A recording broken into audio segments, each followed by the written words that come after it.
கர்த்தரும் இரட்சகரும் வரப்போகிறதான ராஜாதி ராஜாவும் நியாயாதிபதியுமாக இருக்கிற ஆண்டவர் இயேசு கிறிஸ்துவின் ஈடு இணையற்ற பரிசுத்தமுள்ள மேலான நாமத்திற்கே என்றென்றைக்கும் உள்ள சதா காலங்களிலும் மகிமை உண்டாவதாக. ஆமென். கிறிஸ்துவுக்குள் மிகவும் அன்பான சகோதர சகோதரிகளே, தெய்வ பிள்ளைகளே, பரிசுத்தவான்களே, இன்றைக்கு 11/9/2025 வியாழக்கிழமை மாலை சரியாக 5:30 அன்பான தெய்வ பிள்ளைகளே, இன்றைக்கு நான் ஃப்ரீயாக இருந்தேன். நாளைக்கும் ஃப்ரீ தான்.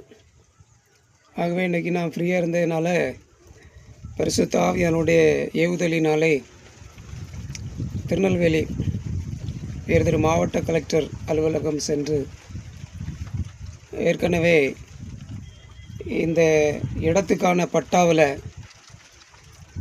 இருக்கிற மற்ற பெயர்களை நீக்கிவிட்டு இந்த kingdom of Christ in earth mission trust பெயரில் தனிப்பட்டா வழங்கும்படி நான் கொடுத்திருந்த இந்த கோரிக்கை மனு சம்பந்தமான பல கட்ட விசாரணைகள் முடிவு பெற்று கடைசியாக யூடிஆர் பட்டா திருத்தம் செய்வதற்காக நான் அப்ளை பண்ணியிருந்தேன்.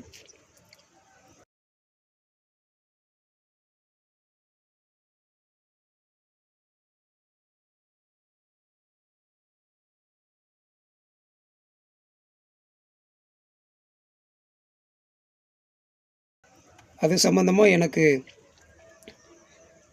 மாவட்ட வருவாய்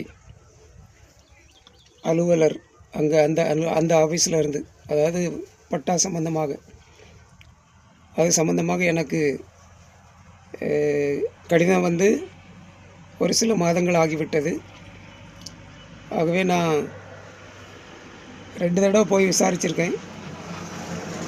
உங்களுக்கு நாங்கள் நோட்டீஸ் அனுப்புவோம், என்றைக்கு நீங்கள் விசாரணைக்கு வரணும்னு சொல்லி நோட்டீஸ் அனுப்புவோம். அன்னைக்கு நீங்கள் வந்து எல்லா டாக்குமெண்ட்ஸையும் கொண்டு வந்து காட்டி விசாரணையில் ஆஜராகணும் அப்படிங்கிற மாதிரி சொல்லியிருக்காங்க. ஏற்கனவே மாதங்கள் ஆகிவிட்டது அப்படிங்கிறனால இன்றைக்கி நான் அது சம்மந்தமாக பார்க்க போனேன்.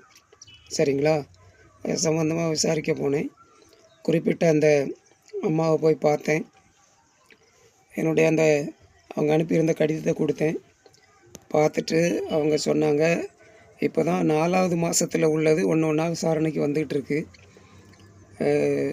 அப்படின்னாங்க. சரிங்களா, நான் கொடுத்தது எனக்கு அவங்க அனுப்பின லெட்ரு வந்து 5வது மாதத்தில் அனுப்பியிருக்காங்க. சரிங்களா, உங்களுக்கு 5வது மாதத்தில், இப்போ தான் 4வது மாதத்தில் உள்ளதெல்லாம் விசாரணைக்கு வந்துட்டுருக்கு.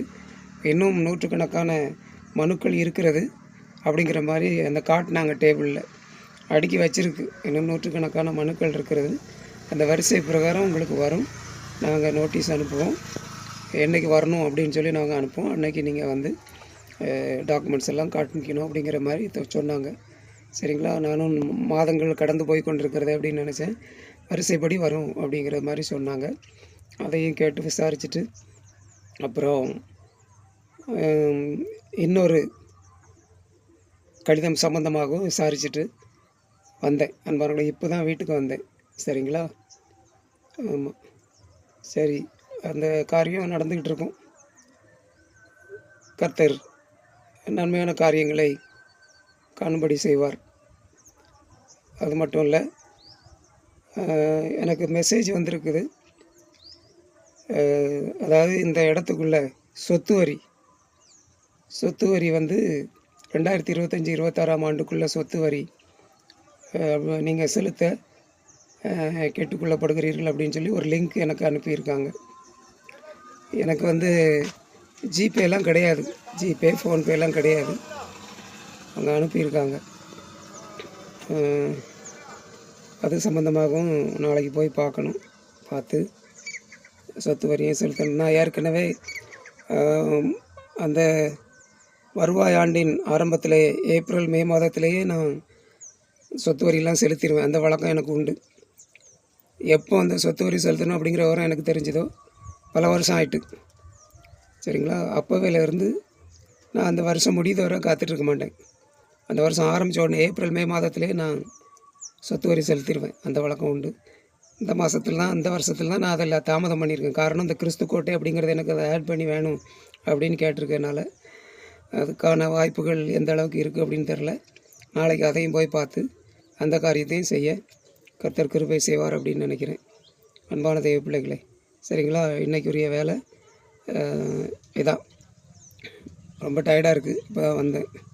அன்பான தெய்வ பிள்ளைகளே, கர்த்தர் தாமே உங்கள் ஒவ்வொருவரையும் ஆசீர்வதிப்பாராக. ஆமேன், ஆமேன், ஆமேன். Praise the Lord.